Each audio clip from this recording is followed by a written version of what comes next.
Bem-vindos ao Vitrine Aberta, aquela entrevista que abre a conversa e desperta curiosidades. E hoje eu estou aqui com a Nádia, com a comandante Nádia, para saber um pouquinho mais dessa mulher maravilhosa, mãe, empreendedora, pessoa pública, que a gente tem curiosidades, né? A gente precisa saber como é que você está. Olha, um prazer estar aqui conversando contigo, Catiúcia, e com toda essa pleiade aí de pessoas que te acompanham nesse canal maravilhoso. Vitrine Aberta já mostra que assim, aqui não vai ter nada escondido, né, gente? Nada. A gente já vai abrir aí a saia justa, nós vamos estar conversando aí sobre pautas importantes, né? Para mulheres que são empreendedoras, mulheres que acabam dividindo o seu dia a dia entre a maternidade, esposa, mãe, filha, né? Porque também a gente tem os pais que tem que cuidar. E a questão do empreendedorismo aí que está na veia da mulherada, ainda bem. Isso todas essas pautas, né? A mulher, eu digo que ela é multiuso, ela se preocupa com tudo. E aí, para nós começarmos assim, eu tenho algumas perguntas. A principal, uma das principais, é a primeira comandante, né? Mulher. Como que foi essa experiência? Como é essa experiência num mundo tomado por homens, né? A maioria. Né? A Brigada Militar vai completar, né, 186 anos de existência e quase 200 anos. E pela primeira vez, eu acho que foi um ato de disrupção, né? Colocar uma mulher a comandar um batalhão de polícia militar aqui no nosso estado. Para mim, teve dois sentimentos. Um sentimento de alegria, de orgulho, de ter sido convidada para fazer esse inegitismo aqui no estado, mas também um sentimento de responsabilidade. Imagina se eu fizesse tudo errado, não desse certo, coitada das outras mulheres que viessem atrás também com a perspectiva de assumir um batalhão aqui no nosso estado. Mas ainda bem que deu tudo certo. E por quê? Porque eu não cheguei ali naquele cargo por ter sido mulher, né? Eu cheguei ali por conta de uma trajetória, por conta de qualificação, por conta do conhecimento adquirido ao longo do tempo. Eu tenho 28 anos, né, que foram 28 anos na ativa na Brigada Militar, ou seja, trabalhando na linha de frente, trabalhando com o enfrentamento à criminalidade, fazendo a proteção do povo gaúcho, entre eles mulheres, homens, crianças, idosos, tudo de um pouco, né, desse nosso estado aí que é muito diverso, ainda bem que várias colonizações. E ser a primeira mulher, para mim, com certeza, foi um momento de muita alegria, um momento de ver que a Brigada Militar assumiu um papel de se customizar, né, de se atualizar, porque as mulheres, né, estão no mundo aí. Hoje eu não poderia te dizer, não lembro de nenhuma profissão em que a mulher não esteja inserida. A mulher hoje é cientista, já foi à lua, a mulher está dirigindo metrô, tá nos tratores, no agronegócio. A mulher está praticamente em todos. Eu até agora não descobri uma profissão que nós não estejamos inseridas. E que bom, porque estamos chegando lá em vários segmentos por conta da nossa trajetória, conhecimento, qualificação, história de vida, força, né, que não é fácil. Eu digo, para nós mulheres é um pouco mais difícil que os homens. Por quê? Porque nós temos a maternidade, né? E eu sou mãe de 3 meninos. Então, já vem a próxima pergunta, que é entre ser a comandante, né, uma pessoa pública com vários compromissos sociais, ser política e ser mãe, qual desses é o mais desafiador? Olha, eu diria assim, o mais maravilhoso da vida é ser mãe, né? O mais desafiador, eu acho que é estar na política. Porque na Brigada Militar a gente tem, sim, uma dificuldade, porque tu sai de manhã cedo de casa, né? Os meus irmãos de farda, homens e mulheres, saem de manhã de casa e muitas vezes não sabem nem se retornam. Tivemos vários heróis tombados realizando o seu serviço, né, o serviço de proteger o povo gaúcho. E ali eu acho que é uma questão de ter a dedicação, ter a devoção, ser vocacionado. E na política a gente vê que é um desafio diário, né? São políticas públicas muitas vezes não aplicadas, são políticas públicas que tu quer ver funcionando e por decisões políticas acabam não acontecendo. Na política a gente tem muita frustração, né? Quando nós vemos corrupção, quando a gente vê roubo aos velhinhos do INSS, eu digo os velhinhos porque, com todo carinho, são pessoas que trabalharam uma vida inteira para chegar no momento de estarem com uma pensão, ou realmente receberem os seus proventos que pagaram durante a vida toda, acabam sendo furtados, tendo uma São mão... nossos pais, nossos avós, né? São pessoas que convivem com a gente, né? E isso é política, né? A política, infelizmente, que teve aí um assalto à mão armada, eu diria assim, de tantas pessoas que precisariam estar agora com seu dinheiro por conta de remédio, de medicações, de médicos, de alimentação saudável. E essa é a política que a gente vive no dia a dia. É a política que, quando eu falo para alguma mulher, vamos conversar sobre política, ninguém quer conversar.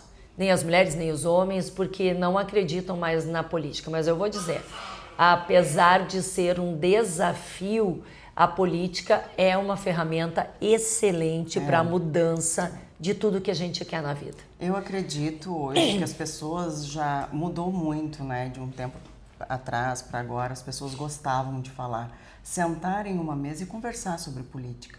Hoje as pessoas não querem mais, porque se tornou, né, uma briga política, né? Não é mais uma conversa sobre política. O que seria melhor para o nosso país, o que seria melhor para o nosso estado. Hoje as pessoas querem brigar sobre o assunto e não discutir, debater. Eu acho que a parte inteligente seria discutir sobre o assunto, né? E cada vez mais a tua experiência, a minha experiência, a experiência do próximo vai fazendo uma junção de coisas que são necessárias para a mudança. E hoje as pessoas estão muito em individualismo. É bom para mim, é bom... Então, acho que isso... Falta um pouco dessa parte de conversar sobre a política. E nós estamos falando com empreendedoras, né? A grande maioria aqui do público que está nos assistindo são empreendedoras. A política muda a tua vida como empreendedora. Óbvio. Aumenta ou diminui impostos, faz com que tu tenhas mais dificuldade, burocracia para abrir teu negócio, para fechar, para manter. É a política que define as regras de como vai ser o jogo da liberdade econômica ou não. Então, assim, a política, e eu venho antes, né, de ser brigadiana e antes de ser parlamentar, sou professora e tenho esse jeito professoral aí de ensinar, que acho que às vezes facilita para as pessoas entenderem o que é a política. A política é uma ferramenta, tal qual é uma caneta, a caneta é uma ferramenta. A caneta, que é uma ferramenta boa, entregue para uma pessoa alfabetizada em uma folha em branco, pode sair dali uma poesia, pode sair um contrato de trabalho, pode sair uma ideia de novo empreendedorismo, um projeto de lei, um artigo, seja lá o que for. A caneta, que é uma boa ferramenta entregue para alguém analfabeto e uma folha em branco, não vai sair nada. Por quê? Porque a caneta, uma ferramenta boa, foi entregue para alguém que não estava habilitado. E eu conto sempre que também uma foice é uma ferramenta boa para o homem que trabalha no campo e sabe o que fazer com aquela foice, melhorar a sua plantação, o local onde ele trabalha. Mas uma foice na mão de um camarada do MST, acabou degolando um soldado da Brigada Militar em plena esquina democrática. O que eu quero mostrar com isso? Que os dois instrumentos, tanto a caneta quanto a foice, são instrumentos bons. Depende de quem está utilizando. A política, gente, também é um instrumento bom. Só que tu tem que entregar esse instrumento bom para quem pensa no coletivo. Para quem tem comprometimento com o empresariado, para quem tem comprometimento com a educação, com a saúde, com o saneamento básico, com a infraestrutura, com a segurança pública. Porque se a gente entrega um instrumento bom, que é a política, para alguém que pensa no seu umbigo, no individualismo e na sua vaidade, não vai dar certo. Então, quem está errando somos nós, de não pensarmos na boa política e fazermos o que a gente tem que fazer, mudanças. Isso é verdade. E isso parte de muitos princípios, né? Hoje o empreendedor, ele tem que trabalhar dentro da sua empresa, com as suas regras, mas tem que ter a parte diálogo com todos os funcionários, tem que entender da vida do funcionário, as necessidades, como quem governa, né, o nosso estado, o nosso país, entender quais as necessidades. Então, uma coisa mais minimalista, mas faz parte, é a política que está dentro disso, né, e tu consegue entender. E uma coisa que muitas empresárias me perguntam, e até porque elas passam essa dificuldade de como ajudar, auxiliar, que é o aumento, né, do feminicídio. Por que isso aumentou tanto? Que às vezes tem empresárias que têm empresas e elas conversam, nossa, eu tive uma funcionária com tal problema, né, como eu posso ajudar? Por que houve tanto esse aumento feminicídio, né, no nosso país? Infelizmente, né, nós estamos vivendo uma inversão total de valores em que a sociedade está sendo conduzida a ter menos-valia para com a família. A família é o núcleo principal, é o primeiro contato social que uma criança tem quando vem ao mundo, né? O pai, a mãe, os avós, os tios. Então ali é o primeiro contato que essa criança tem. Quando essa criança nasce num lar desajustado, em que o agressor entende ter supremacia em relação à sua mulher, ou seja, entende que essa mulher tem menos valia, que ela é como se fosse um objeto, que ela não faz nada, que ela não presta e que ele é o varão, né, como diziam antigamente, ele acaba tendo atitudes de violência contra essa mulher. Mas infelizmente essa violência não fica só na mulher, ela também atinge as crianças e os adolescentes. E ao longo da história nós temos visto aí que quando o agressor não consegue atingir a mulher, ele acaba matando os seus filhos para ter um tipo de represália para com essa mulher que diz, chega, eu não quero mais apanhar.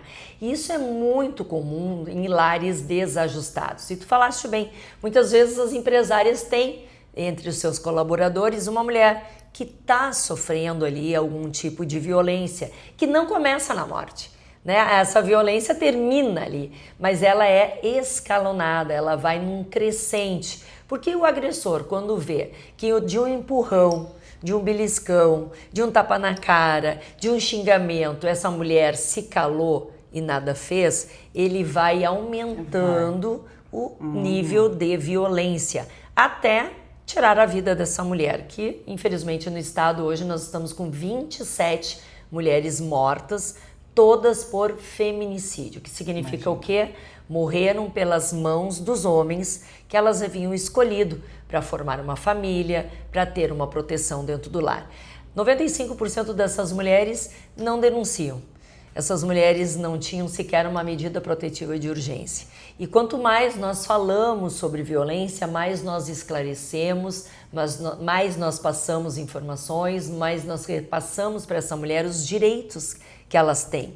A Lei 11.340, que é a Lei Maria da Penha, veio exatamente fazer essa proteção. É uma lei, para mim, muito didática, que ela especifica o que é uma violência psicológica, o que é uma violência patrimonial, o que é uma violência moral, o que é uma violência física, que é a mais fácil, que todo mundo vê, né? É um olho roxo, é um braço quebrado, é uma tentativa de esganadura e a violência também sexual, que também acontece. Então, é uma lei muito boa. De cada 10 pessoas, 11 conhecem a lei. No entanto, a gente vê que ainda as mulheres não acreditam. Essas mulheres que morreram não tinham registros, a grande maioria, né? Não podemos dizer que todas, algumas tinham registro. A grande maioria não registrou, a grande maioria dos agressores não tem ficha criminal, ou seja, eles são ruins com a sua esposa, com a sua companheira, eles são, na sua maioria, trabalhadores, levam comida para dentro de casa, levam dinheiro para dentro de casa, porém não respeitam a sua mulher e seus filhos. E isso são os valores que vêm de berço, né? A família, o conceito de família, que cada vez está mais desvalorizado, né? A Está família... É uma tentativa de destruição, né, Catiúcia, eu diria. A família é muito mais do que um conceito, é amor, é sangue, é vida, né? Respeito. E terminou. Eu acredito que não terminou. Estão tentando terminar, mas ainda não terminou. A gente acredita na esperança que a família prevalece, né? Isso tem que acontecer. Outra, né, que o pessoal me pergunta muito sobre a nova lei misoginia, que hoje, né, está atrapalhando realmente o mercado de trabalho. As empresas estão com medo de contratar mulher por causa desse, vou dizer, o popular, né, que a gente ouve, o mimimi, que nada pode ser dito. Também, se tu não fala, tu ocasiona problemas psicológicos. Aí me dizem como que eu reajo, como que eu faço. Não tenho que responder para um empresário. Uma lei que foi aprovada no Senado, espero que a Câmara Federal possa barrar, possa mudar, possa colocar emenda, enfim, porque assim, é uma lei que não veio salvar mulheres. Não. É uma lei que veio atrapalhar todas as relações que existem humanas, seja entre um homem e uma mulher, seja um empregado e um empregador, seja qualquer outro tipo de relação que pode ter. Na verdade, eu acho que o instinto inicial era, sim, a preservação, o respeito às mulheres. Mas, no entanto, uma mulher pode cometer o crime de misoginia contra outra mulher. Olha a loucura dessa lei. É um absurdo. E, no meu entendimento, não deveria ter sido aprovada no Senado. Errou o Senado muito feio naquela questão de moral, né? Porque são grupos, no meu entendimento, e eu posso falar, da esquerda, que tentam trabalhar com a questão moral da pessoa. Se tu não fizer uma lei que beneficia negros, tu é contra o negro, tu é racista. Não tem nada a ver com isso. Se tu não aprovar essa lei, tu é a favor do feminicídio. Eles jogam muito com essa questão moral da pessoa, de entendimento. Mas veja bem, falando nessa lei, eu tive outro dia fazendo uma palestra para o CREF, que é o Conselho Regional de Educação Física. E os professores homens me trouxeram que eles estão receosos de arrumar o movimento que a sua aluna está fazendo. Então, daqui a pouco tu está fazendo um supino ali e aí o professor vai te arrumar. Não é assim. Esse toque pode ser uma questão de abuso sexual. Essa mulher pode daqui a pouco dizer, olha, eu quero a lei porque o professor abusou de mim. Então, assim, os professores de educação física, às vezes, não arrumamos mais os movimentos, não há mais o toque que era algo profissional e que está sendo transformado numa coisa muito chata. Ou seja, o potencialmente ali correto, né, o chato do correto, está virando um dia na nossa vida algo que, assim, tá muito chato, gente. O politicamente correto encheu o saco.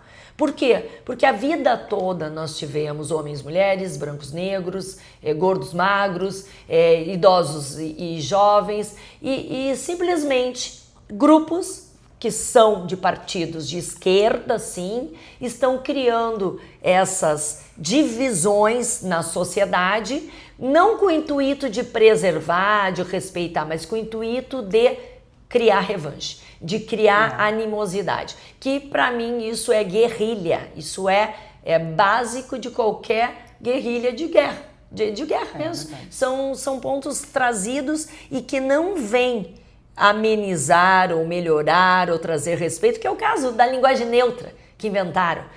Que linguagem neutra? Eu sou professora de língua portuguesa, não existe isso. E aí eles vêm com a fala de que a linguagem neutra vai trazer a questão do respeito às pessoas que escolheram ser lésbicas ou gays. Não, o respeito não está por aí. Isso é destruir a língua portuguesa. O respeito está em outras atitudes que a gente pode fazer que é um empresário admitir a pessoa e não interessa a cor da pessoa, admitir a pessoa interessa a identificação sexual dessa pessoa. Interessa o quê? Meritocracia. A pessoa é boa, trabalha, produz, bom, ela vai ser aceita. E ponto final. Tinha até um teste há uns anos atrás, estava saindo no Instagram, de um teste para estar em uma posição de trabalho. E o teste era feito pela voz, ou seja, o empregador não via a pessoa.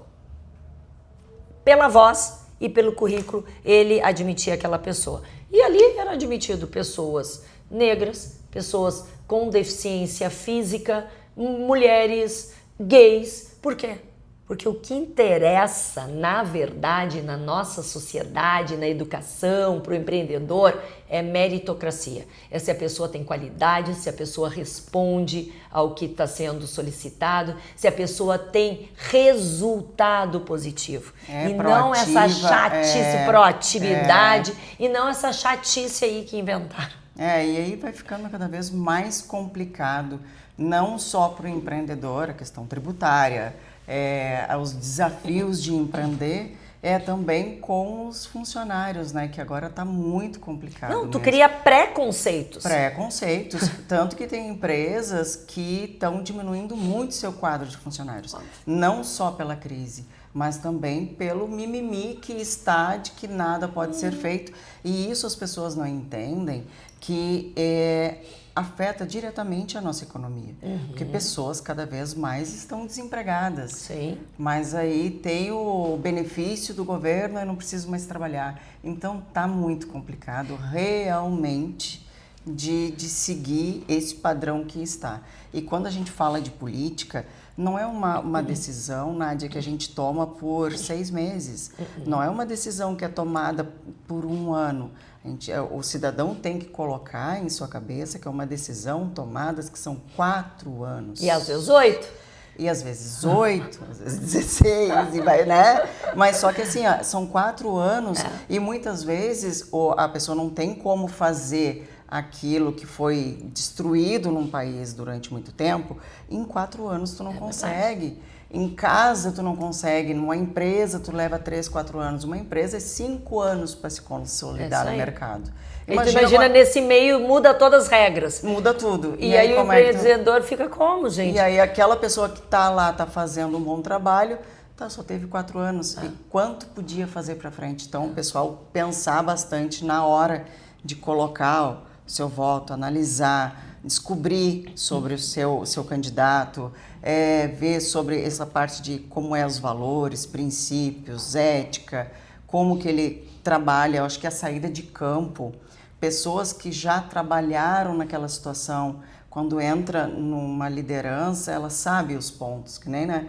Você esteve no campo, na brigada, quando veio para comandante, sabia todos os pontos, entendia da criança, do jovem, da mulher, do homem, e isso é interessante. Isso hoje, como a gente diz, é raro, né? É raro.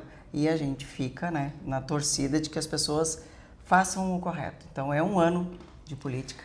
É um ano de política. E a gente, né, tem... Mais um ano de esperança. Mais um ano de esperança.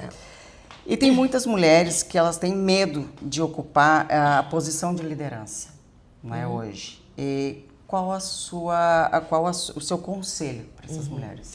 E é verdade, né? Geralmente quando eu faço palestra para as mulheres, eu digo, falta nas mulheres acreditarem mais em si.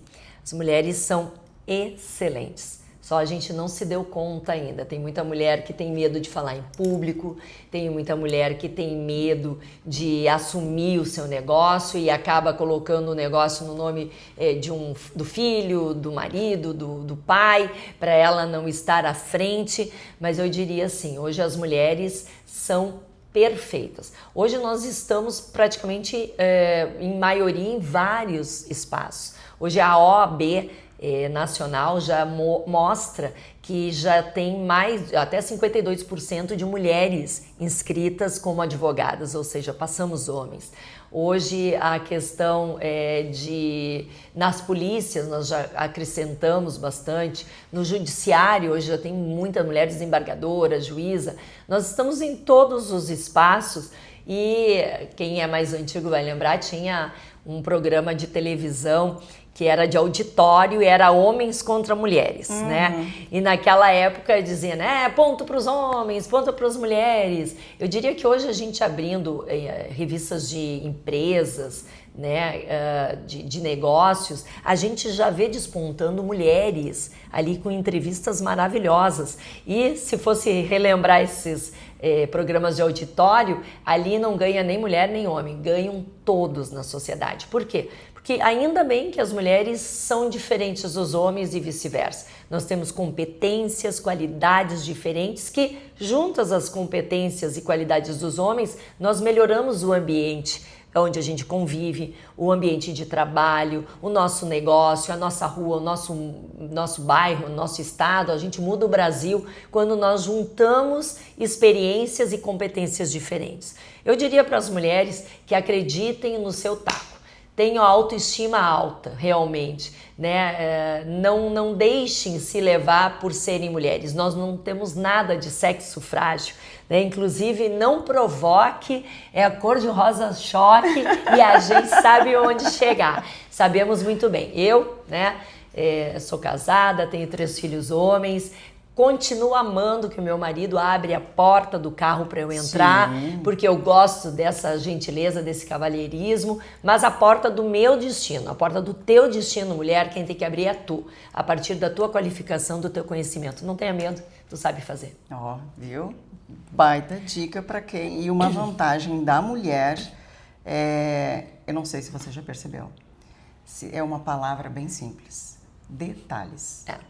A mulher ela é muito mais focada nos detalhes. O homem ele é mais prático. A mulher ela se destaca porque os detalhes, ela cuida de todos os detalhes. Por ser mãe, por ser empreendedora, por ser, né, a mulher que trabalha, cuida da casa, cuida dos filhos, eu acho que o detalhe, né? Não, e tu falou em detalhe, eu me lembrei de uma amiga que é empresária ali na Restinga, na Zona Sul, e é uma do empreendimento de estruturas, e ela estava montando uma feira bem grande do interior do estado, uma feira de negócios, com as estruturas, com as mesas, com tudo aquilo que a gente vê numa feira que tem em cada um dos nichos ali dos quiosques. E ela teve um acidente e ela teve que retornar para Porto Alegre e não conseguiu terminar o quê? A parte dos detalhes. E ela mesmo adoentada, né, com prescrição de não sair da cama, ela retornou com o marido, que eles trabalham juntos, para colocar o detalhe, que era o quê? Era um bombom, era uma flor, era arrumar aquele espaço, não deixar tão duro, mas fazer aquele espaço daquele negócio ser um pouquinho mais agradável e esperar o empresário que a contratou com detalhes. E ela fez questão de retornar e colocar o detalhe. E o marido dela me disse, se ela não tivesse voltado, eu nunca me lembraria desses detalhes. Então, parabéns, Aline. Parabéns, realmente os detalhes é a mulher que gosta de cuidar. Agora uma pergunta bem pessoal, Nádia. Se hoje você pudesse ficar de frente com a Nádia de 20 anos, o que você diria para ela? Eu diria que tu fez tudo certo, Nádia. Continua fazendo e continua acreditando com o propósito que tu tem na vida. A Nádia de 20 anos já sabia que independência financeira é algo importante para as mulheres. A Nádia de 20 anos já era formada, já tinha na sua cabeça o que queria ser na vida. Nádia, parabéns à mulher de 57 anos que tu chegaste hoje, que tu é foda. Tu pode dizer. Ficou feio. Agora foi. Aí faz assim, ó. Eu disse, é vitrine aberta, é a realidade, gente. Mulher de verdade. Gente, que feio. Catícia, tu bota o pi. A gente bota o pi depois, tá? Pode deixar.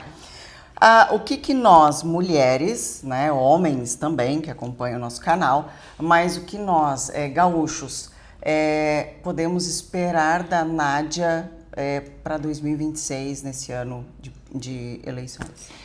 Bom, eu sou pré-candidata a deputada estadual, né, com muito orgulho, e não sou candidata de mim mesma, acho que ninguém é candidato de si mesmo, né, eu sou uma construção, sou no meu 3º mandato de vereadora, venho em eleições em que sim, eu trago toda a representatividade de Porto Alegre. Minha primeira eleição eu fiz 6.900 votos, na segunda 11 mil e tantos, na última 18 mil e tantos votos, ou seja, mostra um crescimento, mostra que as pessoas acreditam no meu trabalho, que eu estou mostrando o trabalho para que eu vim para a política, né, com uma bandeira muito forte da segurança pública, porque ninguém faz nada se não tiver segurança. Tu não teria vindo hoje aqui fazer entrevista comigo se tu saísse da tua casa e tivesse um tiroteio no meio da rua. Nenhuma mãe, nenhum pai leva o seu filho para uma escola se não tiver certeza que a escola é segura. Ninguém vai buscar nem auxílio para a sua saúde, mesmo se estiver passando muito mal, se não tiver certeza que no posto de saúde, no hospital, tem segurança. Então, segurança para mim e para todo brasileiro é o número 1. Né? Se eu perguntasse, fizesse uma pesquisa aqui, o que tu precisa hoje? O que é mais importante? A saúde, a educação ou a segurança? Eu tenho certeza que a maioria das pessoas iam dizer segurança, porque dela tu pode buscar educação, porque é dela que tu pode botar teu empreendimento, porque é dela que tu vai buscar uma profissão, uma saúde e tudo mais. Então, segurança pública não se brinca, tem que ser falado por quem está não apenas na teoria, mas na prática, né? A gente tem visto ao longo da história aí muitos projetos de leis aprovadas que não mudam em nada a segurança na rua. Por quê? Porque foi feito por pessoas que não conhecem a segurança no seu âmago. Então eu trago a segurança pública como minha bandeira, o empreendedorismo, porque ninguém tem melhoria na sua vida se não empreender, se não tiver oportunidade de emprego. E eu sempre falo, municípios que têm a criminalidade alta, tu pode ver, Catiúcia, não tem oportunidade de emprego, tem pouco empreendimento. E o contrário também é verdadeiro, aonde se tem cidades pujantes em empregos, empreendedores que colocam ali a sua vida, tem oportunidade para as pessoas, gera renda, gera economia, a criminalidade desce. Então, andar junto com a segurança e o empreendedorismo, oportunidades de emprego, renda, economia aquecida é algo fundamental para mim, além da liberdade. Liberdade não se compra, os meus valores não tem preço, né? Os meus valores são inegociáveis, quem me conhece aí sabe, tem posição forte, não agrado todo mundo, também não gostaria de agradar, nem Jesus, né? Agradou, então assim, não troco os meus valores por nada, e quando não tiver mais o que fazer na política, eu vou para casa, né? Cuidar dos meus filhos, cuidar do meu marido, mas eu tenho certeza que a política precisa de ti, precisa de pessoas do bem que estejam aí colocando, pagando impostos, pagando tributos, e melhorar a rua é o meu objetivo. Olha, temos aí uma esperança para o nosso estado, hein? A gente vai acompanhar tudo de pertinho. E a pergunta final, tá? Para nós fechar com chave de ouro, né? É uma mulher que anda sempre muito elegante, muito bem vestida, né? Obrigada. Em vários compromissos sociais, vida pública, mulher. A pergunta que não quero calar. Você tem um personal style ou é você mesmo que escolhe os seus looks para sair no dia a dia? Não tenho, eu gostaria. Carinha, não tenho, eu gostaria. Eu tenho que confessar que na brigada era bem mais fácil, tá? Porque eu acordava de manhã e caía dentro da farda. Aí eu não precisava pensar na roupa. Mas ainda bem que eu tenho amigas empresárias que são lojistas, têm lojas maravilhosas e que voltam e meia elas dão uma ligada. Chegou uma coisa que é a tua cara. Aí eu vou lá e eu nem preciso escolher. O bom é isso, porque eu tenho várias amigas e assim, ó, a diversidade faz parte do meu dia a dia. Eu sou geminiana, então tu imagina, né? Pra mim, eu não fico só numa loja, eu adoro conhecer as lojas.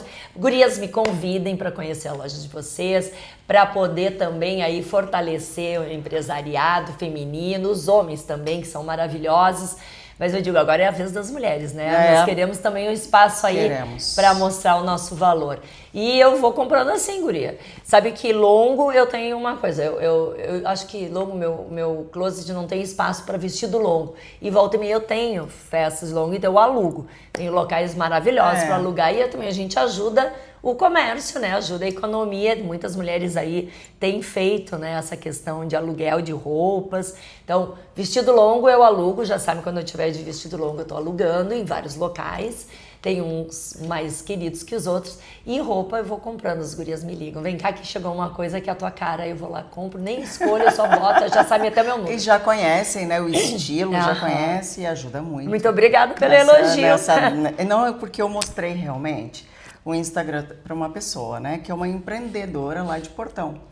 E ela, o esposo dela, tem um nenê pequeno, e eu disse assim, ó, tu conhece? E ela disse, meu Deus, que mulher elegante. Nossa, eu digo, ela é muito elegante, realmente. Será que é ela que escolhe? Eu digo, eu vou perguntar para ela se é ela que escolhe os looks. E nisso ela mandou um presente para você, meu conceito, não acredito.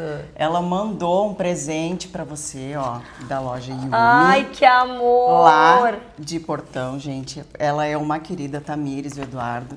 Obrigada, são uns queridos. Mandou um presente para você. Agora? Pode abrir, se quiser abrir. Então ela mandou uma peça especial. Ela mandou um perfume de cabelo. Ai, que amada. Ela é muito querida, muito A pessoa é ogra, a pessoa vai rasgando. Olha aqui, gente. Peraí, deixa eu mostrar agora. Olha aqui que amor. Adoro essa cor. Adoro básico, adoro. Sabe também. Que eu evito um pouco listras, estampas, assim, porque primeiro no vídeo às vezes não cai bem, né? Gosto, tá, gente? Mas eu tenho usado mais uns básicos, assim, cores também vibrantes, cores neutras, assim, amo. Muito obrigada. Adorei. Parei que tem mais coisa aqui, ó. Vai ficar todo mundo com inveja. Olha aqui. Todo mundo vai ficar com inveja olha aqui que amor. Tem um perfume. Ai, uma bolachinha e um perfume de cabelo. Ai, um perfume pra muito obrigada. Olha aí, ó. Yumi. Vou lá conhecer, Portão. O prefeito Kiko, lá, o prefeito. Kiko. Vou lá conhecer, com certeza. Já temos, ó, Portão. Depois tá aí logo. Então, gente, essa foi a nossa conversa com a Nádia, com a comandante Nádia, que vai estar esse ano conosco aí, ó, o ano todo, e a gente tem para acompanhar ela nas redes sociais. Fique ligado, vem mais coisas adiante. Vitrine aberta, a próxima pode ser a sua. E eu quero dizer aquele bordão. Como é o bordão da comandante Nádia? Bora lá, tchê. Bora lá, tchê. Tava só por isso. Tchau.